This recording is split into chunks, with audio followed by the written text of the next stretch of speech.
legit a porn scene with a guy having oral sex on a woman. What's poppin'? What's poppin'? What's poppin'? What's poppin'? What's poppin'? What's poppin'? What's poppin'? Brand new whip, just hopped in. I got options. Hey beauties, it's your favorite Caribbean cutie, and today I am back with another Testimony Tuesday. Today is Testimony Tuesday, I think number 3. So yay to that. I apologize that I took so long with another Testimony Tuesday. Honestly, after my last one talking about my celibacy, it was a little strange. Like after putting it out there, I was like, what did you just do?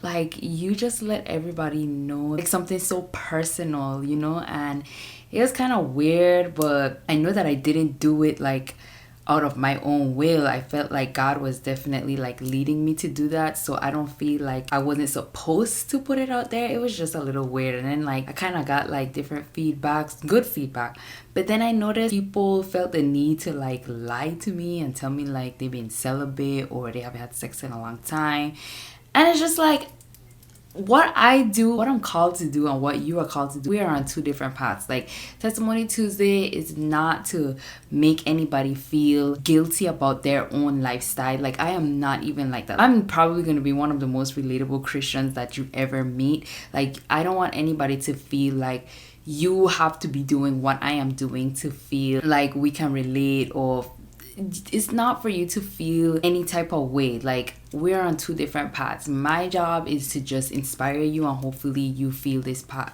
worthy of traveling. Okay, so please don't think that I am perfect. It's not like that. Okay, so please don't, just be you.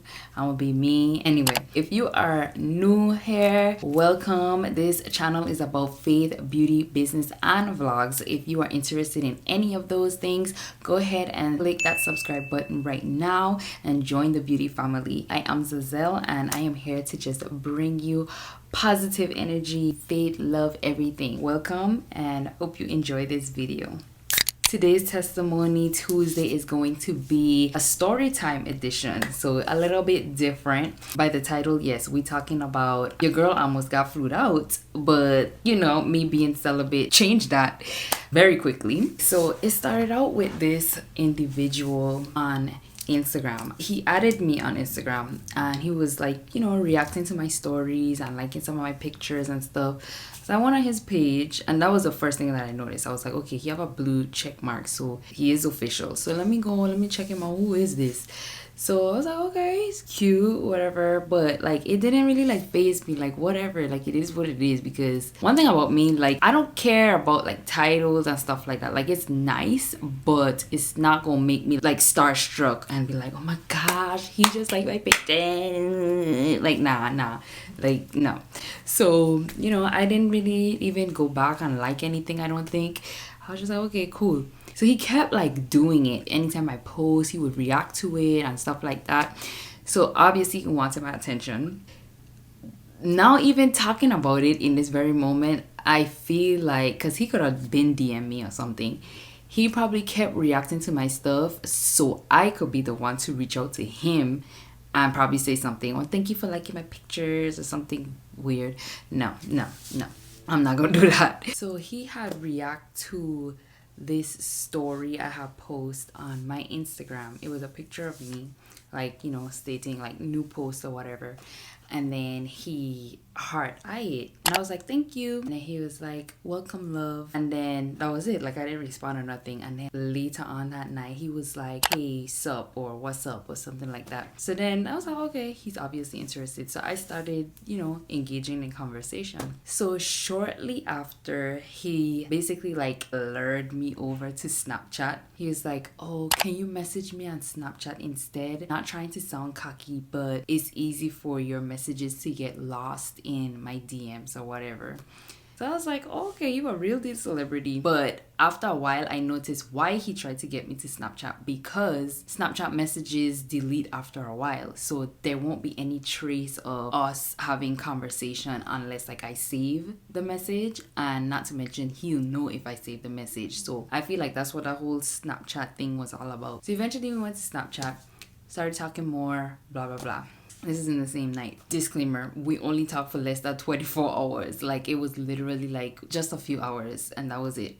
Went over to Snapchat, started talking over there and, you know, asking questions about each other, blah, blah, blah. Then, eventually he was like, have you ever been to, I don't want to say the sport. I don't want to say any names or anything, but let's just say softball. He's like, have you ever been to a softball game? So I was like, no, only hockey. He was like, you should come. I was like, is that your way of asking me to come to your game? And he was like, yeah, I'll pay for your ticket because I asked you to come. So I was like, oh, hold up. Like, is this about to get flued out? Like, am I going to be one of those girls? I was like, okay, that's some grown woman-ish right now. Instantly, like, I started like checking my work schedule and everything, trying to see if I'll be available or whatever. So I'm like, let me see if I have those dates available. He sent me the dates, the time, the place of the game, and everything. So I was like, let me check, let me see, whatever. And then I was like, wait, hold up. Did I even ask the Lord, can I go? Because I'm over here making big plans to get flued out, but I did not consult with my father. So I was like, Lord, can I go?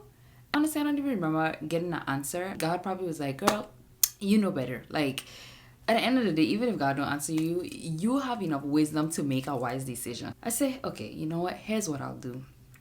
Let me let this guy to know that I'm celibate, and let me see where it's going to go from there.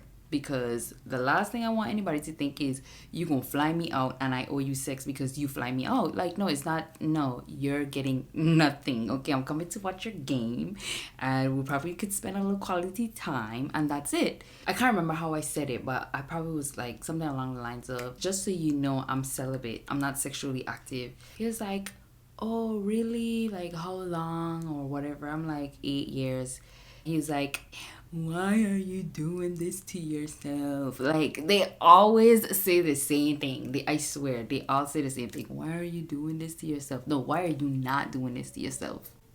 Don't let nobody make you feel like you're doing something wrong because, you know, it's different. Like, no, they're the ones that need to be jumping on your bandwagon, okay? I can't remember what my response was. I don't remember verbatim how this conversation went. But anyway, so I told him that. He said, so wait, you think I'm flying you out for sex? And I said, I don't know. I said, guys always have a secret motive. I don't remember what his response was after that. We started talking a little bit more, but the conversation, it was pretty late anyway, so it ended shortly after that. And then the next day came, never got a message from him.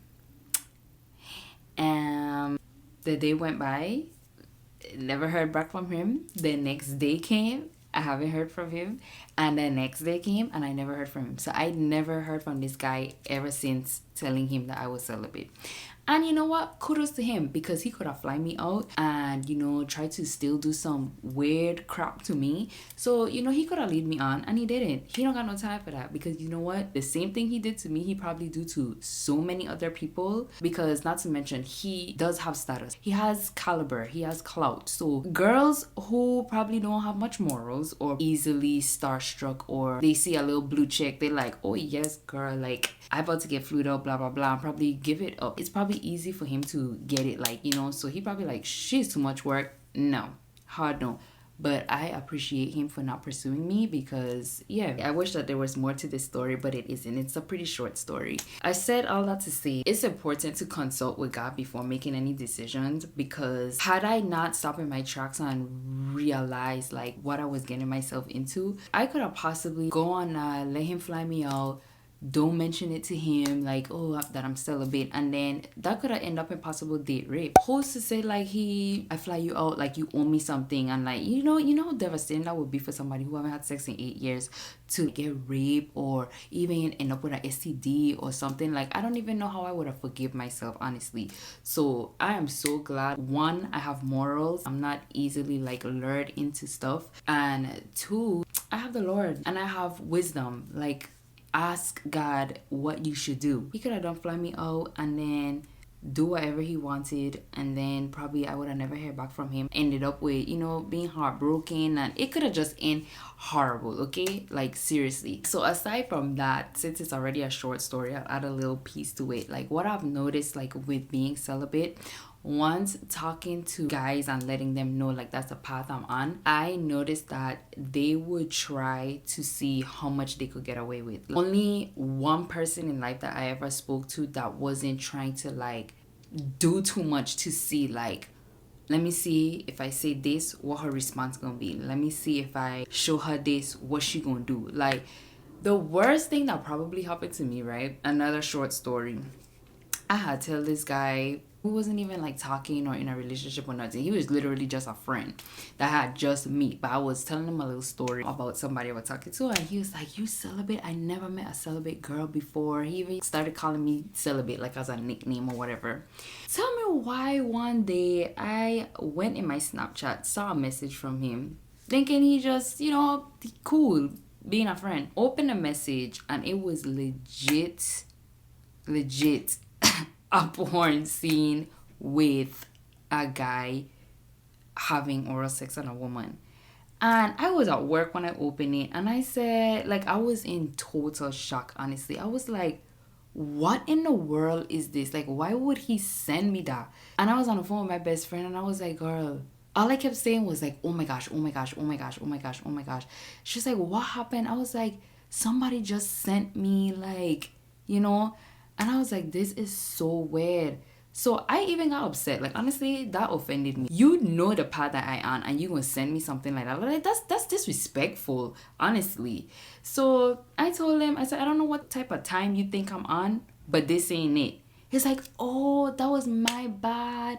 I just playing with you. No, you're not playing with me. Like, you're not. You know exactly what you're trying to do. They be weird. Like, they be trying to see, like, how I'm going to react to certain things. And honestly, that's annoying. It's a turn off. Like, I'm not an experiment. Like, bro. So they will try you, honestly, but you have to stay strong. You gotta know what you're doing. So yeah, I have been through that many times. Not many times. I haven't talked to so much people, but like at least like a couple times. I noticed that they will like legit try you.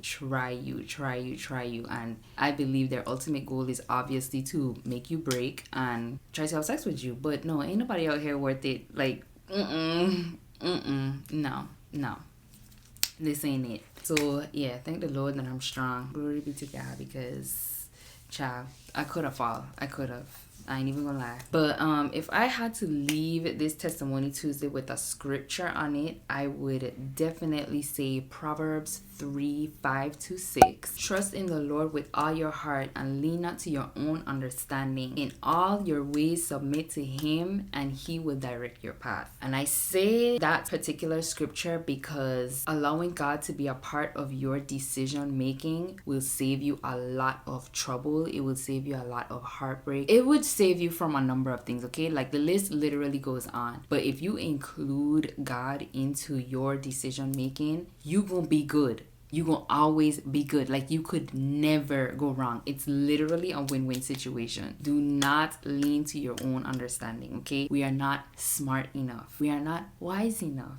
You can pray for wisdom. Yes, you have enough wisdom, but like, that doesn't mean like exclude God from what you do. Like, he cares about your decision making. So definitely stop, pause for a minute, don't be impulsive, and ask the Lord, like, is this your will? Like, let me know. Like, should I? He cool like that. You could legit talk to God like that. Like, God, I'm about to get flued out, but like, Is this your will for me? Is this part of, you know, you want me to experience? Like what? Like, let me know. Don't think that he's just this uppity, like, nah, talk to the Lord, okay? Talk to him. So honestly, that is it for this Testimony Tuesday. I've been wanting to talk about this. This is no shade to anybody. This is no shade to even the person that I'm talking about. This is just my personal story, and that's that. So I hope you guys enjoyed, and I hope to see you back here for the next Testimony Tuesday. Don't forget to like, comment, and subscribe.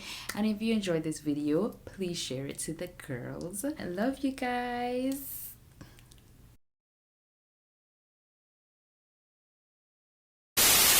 Bye.